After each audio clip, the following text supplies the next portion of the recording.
ಸ್ನೇಹಿತರೆ, ನಾಳೆ ಮಾಘ ಮಾಸದ ಶುಕ್ರವಾರದ ದಿನ ಅತ್ಯಂತ ಶಕ್ತಿಯುತವಾದಂತಹ ದಿನ. ಬಡತನವನ್ನು, ದಾರಿದ್ರ್ಯವನ್ನು ನಿವಾರಣೆ ಮಾಡ್ಕೊಳ್ಳೋದಕ್ಕೆ ಉಪ್ಪಿನಿಂದ ಮಾಡಿಕೊಳ್ಳುವಂತಹ ಒಂದು ಅದ್ಭುತವಾದಂಥ ಪರಿಹಾರವನ್ನು ತಿಳಿಸ್ಕೊಡ್ತಾ ಇದ್ದೀನಿ ಸ್ನೇಹಿತರೆ. ಈ ಒಂದು ಚಿಕ್ಕ ಪರಿಹಾರ ಸಕಲ ದಾರಿದ್ರ್ಯವನ್ನು ನಿವಾರಣೆ ಮಾಡಿ ಅದೃಷ್ಟವನ್ನು ತಂದುಕೊಡುತ್ತೆ, ಹಣವನ್ನು ವೃದ್ಧಿಸುತ್ತೆ, ಮುಟ್ಟಿದ್ದೆಲ್ಲ ಬಂಗಾರವಾಗಿಸುತ್ತೆ. ಸ್ನೇಹಿತರೆ, ಉಪ್ಪು ಪರಮ ಪವಿತ್ರವಾದಂತಹ ಒಂದು ಪದಾರ್ಥ. ಉಪ್ಪಿನಿಂದ ಮಾಡಿಕೊಳ್ಳುವಂಥ ಈ ಚಿಕ್ಕ ಪರಿಹಾರ 100ಕ್ಕೆ 100ರಷ್ಟು ನಿಮಗೆ ಫಲಿತಾಂಶವನ್ನು ಕೊಡುತ್ತೆ, ಬಡತನವನ್ನು ನಿವಾರಣೆ ಮಾಡುತ್ತೆ.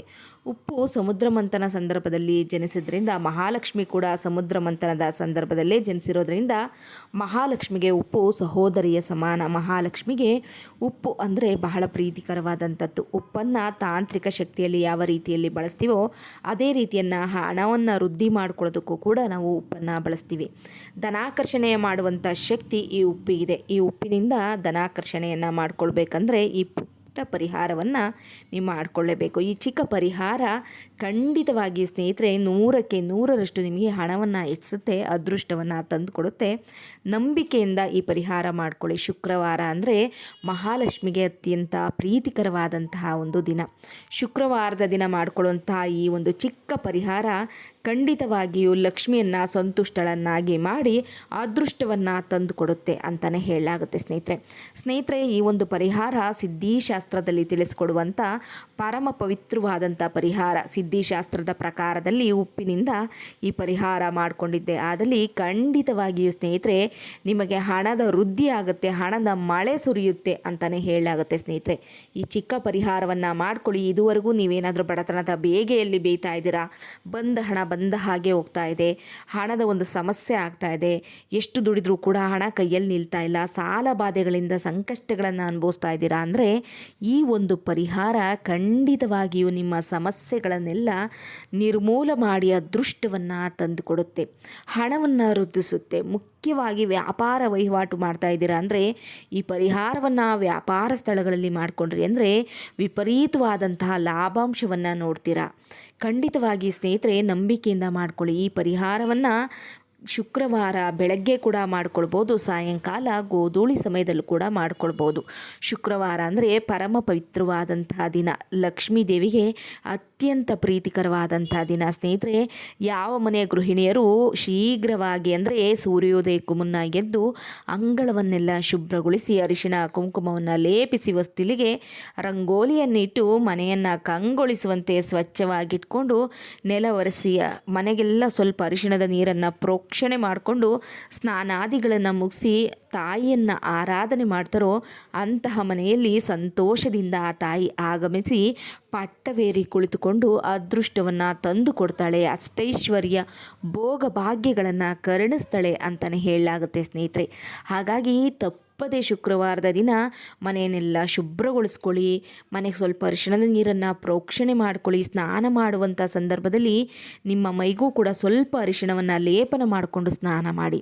ಅರಿಶಿಣ ಅತ್ಯಂತ ಪರಮ ಪವಿತ್ರವಾದಂಥ ಪದಾರ್ಥ, ದೇವಾನುದೇವತೆಗಳಿಗೆ ಪ್ರೀತಿಕರವಾದಂಥ ಪದಾರ್ಥ. ಅರಿಶಿಣವನ್ನು ಲೇಪನ ಮಾಡಿ ಸ್ನಾನ ಮಾಡೋದ್ರಿಂದ ಸರ್ವ ದಾರಿದ್ರ್ಯ ನಿವಾರಣೆಯಾಗತ್ತೆ. ಒಂದು ಆರೋಗ್ಯವಾಗಿ ಏನಾದರೂ ಸಮಸ್ಯೆ ಇದೆ, ಅನಾರೋಗ್ಯ ಸಮಸ್ಯೆಗಳಿಂದ ನರಳಾಡ್ತಿದ್ದೀರ ಅಂದರೆ ಆರೋಗ್ಯನ ವೃದ್ಧಿಸುತ್ತೆ, ಗ್ರಹದೋಷಗಳನ್ನು ನಿವಾರಣೆ ಮಾಡುತ್ತೆ, ಶನಿ ದೋಷವನ್ನು ನಿವಾರಣೆ ಮಾಡುತ್ತೆ, ಗುರುಬಲವನ್ನು ಹೆಚ್ಚಿಸುತ್ತೆ.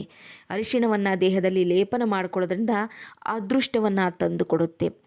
ಲಕ್ಷ್ಮೀ ದೇವಿಯು ಕೂಡ ಸಂತುಷ್ಟಳಾಗಿ ಹೊಲಿತಾಳೆ ಅಂತಲೇ ಹೇಳಲಾಗುತ್ತೆ. ಹೆಣ್ಣು ಮಕ್ಕಳು ಮನೆಯ ಗೃಹಿಣಿಯನ್ನು ಮಹಾಲಕ್ಷ್ಮಿಗೆ ಹೋಲಿಸ್ತೀವಿ. ಮನೆಯ ಗೃಹಿಣಿ ಎಷ್ಟು ಸ್ವಚ್ಛವಾಗಿರ್ತಾಳೋ, ಎಷ್ಟು ಮನೆಯನ್ನು ಶುಭ್ರವಾಗಿ ನೋಡಿಕೊಂಡು ಒಂದು ಅಚ್ಚುಕಟ್ಟನ್ನು ನಿರ್ವಹಿಸ್ತಾಳೋ ಅಂತಹ ಮನೆಯಲ್ಲಿ ಲಕ್ಷ್ಮೀ ದೇವಿ ಒಲಿತಾಳೆ. ಅಂತಹ ಮನೆಯಲ್ಲಿ ದಾರಿದ್ರ್ಯವಿರೋದಿಲ್ಲ, ಬಡತನ ಇರೋದಿಲ್ಲ. ಅಂಥ ಮನೆಯಲ್ಲಿ ಆ ತಾಯಿ ಕುಳಿತು ತಾಂಡವವಾಡ್ತಾಳೆ ಅಂತಲೇ ಹೇಳಲಾಗುತ್ತೆ ಸ್ನೇಹಿತರೆ. ಹಾಗಾಗಿ ಈ ದಿನ ತಪ್ಪದೇ ಈ ಪ್ರಕಾರದಲ್ಲಿ ನೀವು ನಾನು ತಿಳಿಸ್ಕೊಟ್ಟಂತಹ ರೀತಿಯಲ್ಲಿ ಈ ಒಂದು ಪರಿಹಾರವನ್ನು ಮಾಡಿಕೊಳ್ಳಿ ಸ್ನೇಹಿತರೆ. ಈ ದಿನ ಅಮ್ಮನವರನ್ನು ಸಂತುಷ್ಟಗೊಳಿಸ್ಕೊಳ್ಬೇಕು, ಅಮ್ಮನವರನ್ನು ಒಲಿಸ್ಕೊಳ್ಬೇಕು ಅಂದರೆ ಪ್ರತಿ ಶುಕ್ರವಾರ ತಪ್ಪದೇ ಅಮ್ಮನವರ ಹೆಸರು ಹೇಳ್ಕೊಂಡು ಒಂದು ತುಪ್ಪದ ದೀಪಾರಾಧನೆಯನ್ನು ಮಾಡ್ಕೊಳ್ಳಿ. ತುಪ್ಪವನ್ನು ಹಾಕಿ ಜೋಡಿ ಬತ್ತಿಗಳನ್ನು ಹಾಕಿ ದೀಪಾರಾಧನೆ ಮಾಡೋದ್ರಿಂದ ಮಹಾಲಕ್ಷ್ಮಿ ಸಂತುಷ್ಟಳಾಗಿ ನಿಮಗೆ ಒಲಿದು ಬರ್ತಾಳೆ. ಲಕ್ಷ್ಮಿ ಅನುಗ್ರಹ ಅತಿ ಸುಲಭವಾಗಿ ನಿಮಗೆ ಲಭಿಸುತ್ತೆ ಅಂತಲೇ ಹೇಳಲಾಗುತ್ತೆ. ಅದೇ ಪ್ರಕಾರದಲ್ಲಿ ಈ ದಿನ ನಾನು ತಿಳಿಸ್ಕೊಡುವಂಥ ಈ ಒಂದು ಚಿಕ್ಕ ಉಪ್ಪಿನ ಪರಿಹಾರವನ್ನು ಮಾಡ್ಕೊಳ್ಳಿ ಸ್ನೇಹಿತರೆ. ಖಂಡಿತವಾಗಿ ಸ್ನೇಹಿತರೆ, ನಿಮ್ಮ ಹಣವನ್ನು ವೃದ್ಧಿಸುತ್ತೆ, ನಿಮ್ಮ ವ್ಯಾಪಾರ ವಹಿವಾಟುಗಳನ್ನು ಹೆಚ್ಚಿಸುತ್ತೆ, ಲಾಭಾಂಶವನ್ನು ತಂದುಕೊಡುತ್ತೆ, ಅನಾವಶ್ಯಕ ಖರ್ಚು ವೆಚ್ಚಗಳಾಗೋದನ್ನು ತಡೆ ಹಿಡಿಯುತ್ತೆ, ಮನೆಯಲ್ಲಿ ದಿನದಿಂದ ದಿನಕ್ಕೆ ಧನಲಾಭವಾಗುತ್ತೆ, ನಾನಾ ಮೂಲಗಳಿಂದ ಧನಾಕರ್ಷಣೆಯಾಗುತ್ತೆ, 4 ದಿಕ್ಕುಗಳಿಂದ ಹಣ ನಿಮ್ಮನ್ನು ಹುಡುಕಿಕೊಂಡು ಬರುತ್ತೆ, ಕೋಟ್ಯಾಧಿಪತಿಯಾಗುವಂಥ ಸಾಧ್ಯತೆ ಕೂಡ ಇರುತ್ತೆ ಸ್ನೇಹಿತರೆ.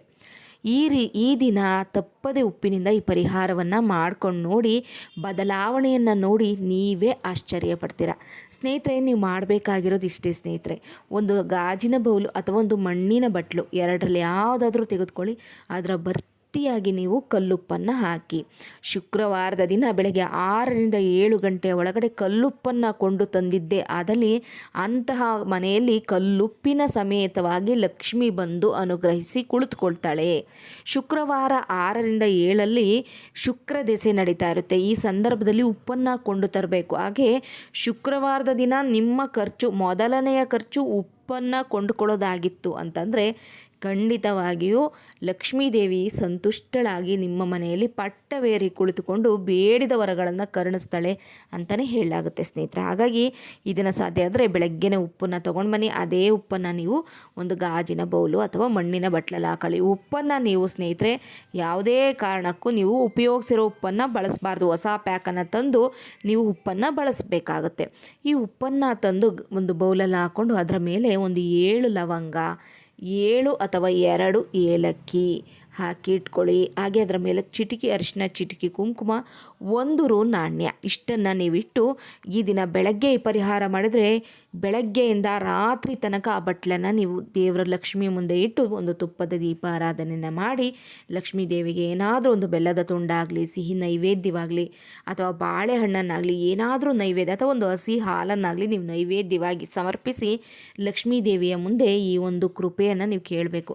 ನಮ್ಮ ಮೇಲೆ ಕೃಪೆ ತೋರಿಸು ತಾಯಿ, ನಾನು ಈ ಪರಿಹಾರ ಮಾಡ್ಕೋತಾ ಇದ್ದೀನಿ, ನಮ್ಮ ಮನೆಯಲ್ಲಿ ಅನುಗ್ರಹಿಸು ತಾಯಿ, ನಮ್ಮ ಕಷ್ಟಗಳನ್ನು, ಬಡತನವನ್ನು, ಸಾಲ ಬಾಧೆಗಳನ್ನು ನಿವಾರಣೆ ಮಾಡು ತಾಯಿ ಅಂತ ನೀವು ಬೇಡಿಕೊಂಡು ಲಕ್ಷ್ಮಿಯನ್ನು ನೀವು ಖಂಡಿತವಾಗಿ ಈ ಪ್ರಕಾರದಲ್ಲಿ ಪೂಜಿಸಿ ಖಂಡಿತ ಲಕ್ಷ್ಮೀ ದೇವಿ ಅನುಗ್ರಹಿಸಿ ಬೇಡಿದ ವರಗಳನ್ನು ಕರುಣಿಸ್ತಾಳೆ. ಸಾಯಂಕಾಲ ಇನ್ನೇನು ರಾತ್ರಿ ಎಲ್ಲ ಪೂಜೆ ಪುನಸ್ಕಾರ, ಸಂಜೆ ದೀಪಾರಾಧನೆ ಆದ ನಂತರ ಈ ಒಂದು ಉಪ್ಪಿನ ಡಬ್ಬವನ್ನು ನಿಮ್ಮ ಬೀರುವಿನಲ್ಲಿ ಇಟ್ಕೊಳ್ಳಿ. ನೀವು ಹಣ ಇಡುವಂಥ ಜಾಗದಲ್ಲಿ ಇಟ್ಕೊಳ್ಳಿ. ನೀವು ವ್ಯಾಪಾರ ವಹಿವಾಟು ಮಾಡ್ತಿದ್ರೆ ಅಲ್ಲೂ ಕೂಡ ನೀವು ಇಟ್ಕೊಳ್ಬೋದು. ನೀವು ಸಂಪಾದನೆ ಮಾಡಿದಂಥ ಹಣವನ್ನು ಈ ಉಪ್ಪಿನ ಒಂದು ಬೌಲಲ್ಲಿ ಇಟ್ಕೊಳ್ತಾ ಬನ್ನಿ. ಖಂಡಿತವಾಗಿಯೂ ಸ್ನೇಹಿತರೆ, ನಿಮ್ಮ ಮನೆಯಲ್ಲಿ ಹಣ ನೀರಿನಂತೆ ಹರಿದು ಬರುತ್ತೆ, ಹಣದ ಸುರಿಮಳೆ ಆಗುತ್ತೆ, ಅದೃಷ್ಟ ಕೂಡಿ ಬರುತ್ತೆ. ಈ ಪರಿಹಾರವನ್ನು ಮಾಡ್ಕೊಳ್ಳಿ. ಖಂಡಿತ ಲಕ್ಷ್ಮಿಯ ಅನುಗ್ರಹದಿಂದ ಮುಟ್ಟಿದ್ದೆಲ್ಲ ಬಂಗಾರವಾಗುತ್ತೆ. ಆ ತಾಯಿ ನಿಮ್ಮ ಮನೆಯಲ್ಲಿ ಪಟ್ಟವೇರಿ ಕುಳಿತುಕೊತಾಳೆ. ಈ ಒಂದು ಉಪ್ಪನ್ನು ಎಷ್ಟು ದಿನಕ್ಕೆ ಬದಲಾಯಿಸಬೇಕು ಅಂದರೆ 15 ದಿನಕ್ಕೊಮ್ಮೆ ನೀವು ಬದಲಾಯಿಸ್ಬೋದು. ಈ ಉಪ್ಪನ್ನು ತೆಗೆದುಕೊಂಡು ಹಸಿರು ಗಿಡದಲ್ಲಿ ನೀವು ಹಾಕಿ ಆನಂತರ ಹೊಸ ಉಪ್ಪನ್ನು ಬಳಸ್ಬೋದು. 1 ತಿಂಗಳಿಗೊಮ್ಮೆ ಬೇಕಾದರೂ ನೀವು ಬಳಸ್ಬೋದು, 15 ದಿನಕ್ಕೊಮ್ಮೆ ಬೇಕಾದರೂ ಬಳಸ್ಬೋದು. ಅಮಾವಾಸ್ಯೆ ಪೌರ್ಣಮಿ ದಿನ ಕೂಡ ಈ ಪರಿಹಾರ ಮಾಡಿಕೊಳ್ಬೋದು ಸ್ನೇಹಿತರೆ. ಖಂಡಿತ ಅಮಾವಾಸ್ಯೆ ಪೌರ್ಣಮಿ ಲಕ್ಷ್ಮೀ ದೇವಿಗೆ ಅತ್ಯಂತ ಪ್ರೀತಿಕರವಾದಂಥ ದಿನ. ಈ ದಿನ ಮಾಡಿಕೊಂಡ್ರೂ ಕೂಡ 100ಕ್ಕೆ 100ರಷ್ಟು ನಿಮಗೆ ಫಲಿತಾಂಶ ಸಿಗುತ್ತೆ. ಈ ಲವಂಗ ಏಲಕ್ಕಿಯನ್ನು ಕೂಡ ಹಸಿರು ಗಿಡದಲ್ಲಿ ಹಾಕಿ, ಉಪ್ಪನ್ನು ಯಾರೂ ತುಳಿದಿಲ್ದಿರೋ ಜಾಗದಲ್ಲಿ ಹಾಕಿ ಅಥವಾ ಉಪ್ಪನ್ನು ಕರಗಿಸ್ಬಿಟ್ಟು ನೀವು ಯಾವುದಾದ್ರೂ ಗಿಡದ ಹತ್ರನೋ ಯಾರು ತುಳಿದಿಲ್ದಿರೋ ಜಾಗದಲ್ಲಿ ಹಾಕಿದರೆ ಮುಗಿದೋಯ್ತು ಸ್ನೇಹಿತರೆ. ಇಷ್ಟೇ ನೀವು ಮಾಡಿಕೊಳ್ಬೇಕಾಗಿರೋದು. ಈ ಒಂದು ಚಿಕ್ಕ ಪರಿಹಾರ ನಿಮಗೆ ಅದೃಷ್ಟವನ್ನು ತಂದುಕೊಡುತ್ತೆ, ಅಷ್ಟೈಶ್ವರ್ಯವನ್ನು ತಂದುಕೊಡುತ್ತೆ, ನಿಮ್ಮನ್ನು ಕೋಟ್ಯಾಧಿಪತಿಯನ್ನಾಗಿ ಮಾಡುತ್ತೆ ಸ್ನೇಹಿತರೆ. ಈ ಪರಿಹಾರ ಮಾಡಿಕೊಂಡ ನಂತರ ಬದಲಾವಣೆಯನ್ನು ನೋಡಿ ನೀವೇ ಆಶ್ಚರ್ಯ ಪಡ್ತೀರ. ಈ ಪ್ರಕಾರದಲ್ಲಿ ಮಾಡ್ಕೊಳ್ಳಿ. ಇವತ್ತಿನ ವಿಡಿಯೋ ಉಪಯುಕ್ತವಾಗಿರೋ ವಿಡಿಯೋಗೊಂದು ಲೈಕ್ ಕೊಟ್ಟು ಸಬ್ಸ್ಕ್ರೈಬ್ ಮಾಡಿ. ಧನ್ಯವಾದಗಳು.